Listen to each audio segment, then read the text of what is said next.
बॉलीवुड में 70 के दशक की एक ऐसी एक्ट्रेस जो न खुद और न ही जिनके परिवार वाले ये चाहते थे कि वो फिल्मों में काम करें, लेकिन बावजूद इसके वो फिल्मों में आईं और बन गईं 70s की सुपर डुपर और हाईएस्ट पेड एक्ट्रेस। ये बॉलीवुड की उन चुनिंदा एक्ट्रेसेस में से एक रहीं जिन्होंने शादी के बाद एज एन एक्ट्रेस फिल्मों का रुख किया, और न सिर्फ रुख किया बल्कि एक के बाद अपनी सक्सेसफुल फिल्म्स के जरिए खुद को इंडस्ट्री की एक जानी मानी अदाकारा के तौर पर खुद की पहचान बनाई। इनकी शादी उस समय हो गई थी जब ये खुद सिर्फ 10th क्लास में पढ़ती थीं। 18 साल तक तो वो एक बच्ची की माँ भी बन गई थीं, और उस जमाने के रूल के हिसाब से शादी के बाद एक्ट्रेसेस को फिल्में छोड़नी पड़ती हैं, और बेबी होने के बाद तो सवाल ही नहीं पैदा उठता कि कोई एक्ट्रेस फिल्मों में काम कर सके। बॉलीवुड की ये जानी मानी एक्ट्रेस कोई और नहीं बल्कि है 70 के दशक की खूबसूरत और निहायती सक्सेसफुल एक्ट्रेस मौसमी चैटर्जी, जिनका असली नाम है इंदिरा चट्टोपाध्याय और जिन्हें लोग फिल्मी दुनिया में मौसमी चैटर्जी के नाम से जानते हैं। मौसमी चैटर्जी का जन्म 26 अप्रैल 1948 को कोलकाता में हुआ। घर में प्यार से लोग इंदु कहकर बुलाते थे। मौसमी चैटर्जी का पूरा परिवार फिल्मी दुनिया से किसी भी तरह से जुड़ा हुआ नहीं था। इनफैक्ट उनके दादाजी अंग्रेजों के जमाने में जज हुआ करते थे। उनके पिता प्रांतोष चट्टोपाध्याय ने आर्मी को सर्व किया और कुछ समय तक उन्होंने रेलवेज में भी काम किया। इस कहानी को अगर हम कुछ इस तरह से समझें कि कैसे इंदिरा चट्टोपाध्याय बन गईं फिल्मों की मौसमी चैटर्जी, तो इसके पीछे भी एक बहुत बड़ी कहानी है। दरअसल जब मौसमी चैटर्जी सिर्फ 10 साल की थीं, तो उस समय उन्हें फिल्म बालिका वधू के लिए डायरेक्टर तरुण मजूमदार ने कांटेक्ट किया। जब वो अपनी फिल्म बालिका वधू बनाने के लिए प्लान कर रहे थे, तो उस समय उन्हें एक ऐसी बच्ची चाहिए थी जिसे वो एक बालिका वधू का रूप दे सकें, और इस मामले में उन्हें सबसे फिट लगी मौसमी चैटर्जी। बावजूद इसके कि मौसमी का कोई फिल्मी बैकग्राउंड नहीं था और उन्होंने उससे पहले कभी फिल्मों में काम किया ही नहीं था, तरुण मजूमदार मौसमी के पिता से मौसमी के एज एन एक्ट्रेस काम करने की बात को लेकर मिलने पहुंच गए। जब मौसमी के पिता ने तरुण मजूमदार की इच्छा जानी, तो उन्होंने मौसमी के लिए फिल्मों में काम करने से साफ इनकार कर दिया। अगर देखा जाए तो मौसमी का फिल्मी करियर वहीं खत्म हो जाना चाहिए था, लेकिन उनके फिल्मी करियर को आगे बढ़ाने वाली थी तरुण मजूमदार की वाइफ संध्या रॉय, जिन्होंने बाद में जाके मौसमी के पिता को इस फिल्म में काम करने के लिए कन्विंस किया। पिता के कंफर्मेशन पर मौसमी ने फिल्म बालिका वधू में काम करना तो शुरू किया, लेकिन उन्हें फिल्मों में काम करने का कोई शौक ही नहीं था। 5वीं क्लास में पढ़ने वाली मौसमी का कैरेक्टर कुछ ऐसा था कि उन्हें फिल्म में मेकअप और टाइट साड़ी और ब्लाउज पहनना पड़ता था, ताकि वो बालिका वधू के हिसाब से एक एप्रोप्रिएट कैरेक्टर लग सके। लेकिन मौसमी को ये बिल्कुल भी पसंद नहीं था, क्योंकि मौसमी तो सिर्फ 5वीं क्लास में पढ़ती थी और एक टीनेजर दिखने का उनका कोई विचार नहीं था। लेकिन क्योंकि फिल्म की डिमांड यही थी, लिहाजा मौसमी को काफी सारा मेकअप चढ़ा के टाइट साड़ी और ब्लाउज पहनना पड़ता था, जिसमें वो बिल्कुल भी कंफर्टेबल नहीं थी, क्योंकि उन्हें इस तरह से मेकअप चढ़ा के एक्टिंग करने का कोई मन नहीं करता था।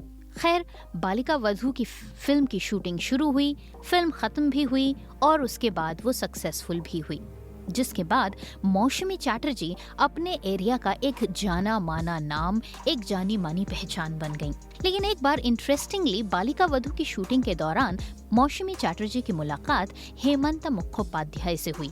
ये हेमंत मुखोपाध्याय वही बॉलीवुड की जानी मानी पर्सनालिटी हैं जिन्हें लोग उनके म्यूजिक के लिए जानते थे। हेमंत मुखोपाध्याय फिल्म बालिका वधू की शूटिंग के दौरान मौसमी के काम से काफी खुश हुए और मौसमी को भी हेमंत मुखोपाध्याय काफी अच्छे लगे। दरअसल मौसमी चैटर्जी के बारे में ये माना जाता है कि वो बॉलीवुड के उन एक्सेप्शनल एक्ट्रेस में से एक हैं जिन्होंने शादी के बाद फिल्मों में अपना सक्सेसफुल करियर देखा। दरअसल सबसे पहला सवाल ही यही उठता है कि एक एक्ट्रेस 10वीं क्लास में पढ़ते हुए शादी कैसे कर सकती है। फिल्म बालिका वधू में काम करते हुए मौसमी चैटर्जी काफी पॉपुलर हो गई थी और इस वजह से वो बंगालियों के फेमस फेस्टिवल दुर्गा पूजा में जा ही नहीं पाती थी। लिहाजा एक बार हेमंत कुमार ने मौसमी के पिता से ये वादा किया कि वो मौसमी को दुर्गा पूजा दिखाने के लिए मुंबई ले जाएंगे, क्योंकि वहाँ पर जो दुर्गा पूजा होती है वो हेमंत कुमार खुद ही ऑर्गेनाइज करते हैं। इस बात के लिए मौसमी के पिता तुरंत तैयार हो गए, क्योंकि अपनी बेटी की लाचारगी और ओपनली घूमने फिरने की आजादी छिन जाने का दुख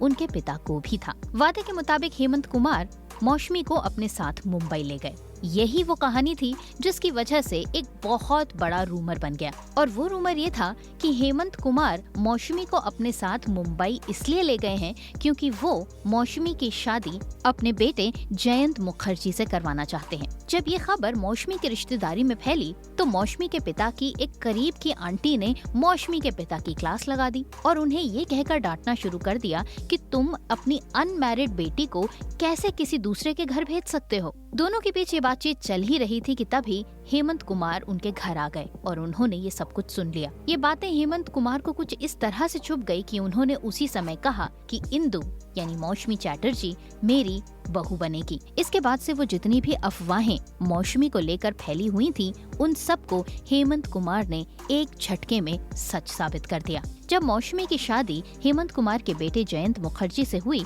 उस समय वो 10वीं क्लास में पढ़ती थीं। और जैसा कि शादी का नियम है ही, शादी के बाद लड़की को अपने ससुराल में रहना पड़ता है। लिहाजा मौसमी भी चल पड़ी मुंबई अपने ससुराल। जब मौसमी मुंबई अपने ससुराल में पहुंची तो वो अपने साथ एक डॉल हाउस और एक कुत्ते को लेकर गईं। ससुर जी ने पूछा, मौसमी पढ़ना चाहोगी? तो मौसमी ने तुरंत इनकार कर दिया और इसके बाद मौसमी ने अपने घर की सारी जिम्मेदारियां निभानी शुरू कर दी और एक अच्छी बहू की तरह पूरी तरह से बिजी हो गईं। लेकिन ऐसा नहीं था कि मौसमी चैटर्जी शादी के बाद घरेलू ही बनकर रह गई हूँ। हालांकि मौसमी की एक्ट्रेस बनने की कोई ख्वाहिश नहीं थी, लेकिन मौसमी चैटर्जी की शादी क्योंकि एक फिल्मी परिवार में हो चुकी थी, इस वजह से मौसमी का शादी के बाद भी फिल्मों में काम करना कोई सरप्राइज नहीं था। इसके बाद मौसमी ने हिंदी फिल्मों में एज एन एक्ट्रेस अपनी पहली फिल्म अनुराग साइन की, जो कि साल 1972 में रिलीज हुई और जिसे डायरेक्ट किया शक्ति सामंत ने। धीरे धीरे मौसमी चैटर्जी का करियर आगे बढ़ने लगा और वो अपने ससुर जी हेमंत कुमार की रजामंदी से फिल्में साइन करती चली गयी और उनमें अपना सक्सेसफुल करियर बनाती चली गयी। धीरे धीरे मौसमी चैटर्जी की 2 बेटियां हुई। एक का नाम था पायल और दूसरी का नाम था मेघा। साल 2019 में मौसमी की बड़ी बेटी पायल मुखर्जी का डायबिटीज के चलते निधन हो गया। मौसमी चैटर्जी ने अपने फिल्मी करियर और अपनी पर्सनल लाइफ को हमेशा बैलेंस करके रखा और अपनी पर्सनल लाइफ को अपने फिल्मी करियर से ज्यादा ही तवज्जो दी। मौसमी चैटर्जी अपनी फैमिली के लिए पूरी तरह से डेडिकेटेड थीं, लेकिन बावजूद इसके समय समय पर उनके और बॉलीवुड एक्टर्स के लव अफेयर्स के जो किस्से फिल्मी मैगजीन्स में छपते थे, उन्होंने मौसमी चैटर्जी और उनके परिवार को बिल्कुल भी टच नहीं किया। मौसमी चैटर्जी का नाम कई सारे फिल्म एक्टर्स के साथ जुड़ा, जिनमें विनोद मेहरा, राजेश खन्ना, अमिताभ बच्चन, शशि कपूर, मनोज कुमार और ऋषि कपूर जैसे एक्टर्स भी थे। संजीव कुमार, जिन्हें मौसमी चैटर्जी खुद काफी पसंद करती थीं, एक बार उनके साथ भी उनके लव अफेयर का किस्सा एक फिल्मी मैगजीन में छपा। मौसमी इस बात को लेकर काफी हैरान हुई। जब इस बात को लेकर उन्होंने अपने फादर इन लॉ से शिकायत की तो उन्होंने कहा कि बेटा, इन सब चीजों पर कभी भी रिएक्ट मत करना। जितना तुम रिएक्ट करोगी उतना ही ये स्टोरीज अपने आप ही बढ़ती और पनपती चली जाएंगी। इसके अलावा 1973 में आई फिल्म बॉबी के लिए भी मौसमी चैटर्जी को अप्रोच किया गया था, लेकिन जब मौसमी ने इस फिल्म में काम करने से इनकार कर दिया तब ये फिल्म डिम्पल कपाड़िया को ऑफर की गई। इसके अलावा फिल्म प्रेम कहानी जो 1975 में रिलीज हुई थी, मौसमी चैटर्जी के इनकार के बाद मुमताज अस्करी को ऑफर की गई। मौसमी चैटर्जी अपने फिल्मी करियर में निहायत ही सक्सेसफुल रहीं। एज एन एक्ट्रेस काम करने के बाद भी उन्होंने कई सारी फिल्म्स में एज अ कैरेक्टर आर्टिस्ट भी काम किया। आज भी मौसमी चैटर्जी कुछ इक्का दुक्का प्रोजेक्ट्स में यहाँ वहाँ दिखाई दे ही जाती हैं, लेकिन इसके अलावा अब वो अपने करियर में पॉलिटिकली भी एक्टिव हो गई हैं। बॉलीवुड एक्ट्रेस मौसमी चैटर्जी की जिंदगी से जुड़े हुए इन किस्सों को जानकर आपको कितना मजा आया, हमें कमेंट्स में जरूर लिखकर बताइएगा। वीडियो अच्छा लगा हो तो इसे ज्यादा से ज्यादा शेयर कीजिए, चैनल को सब्सक्राइब कीजिए, पेज को लाइक कीजिए और इसी तरह से हमारे साथ जुड़ते चले जाइए। आज के लिए बस इतना ही। अगले वीडियो के साथ बहुत जल्द होती है आपसे दोबारा मुलाकात। तब तक के लिए नमस्कार।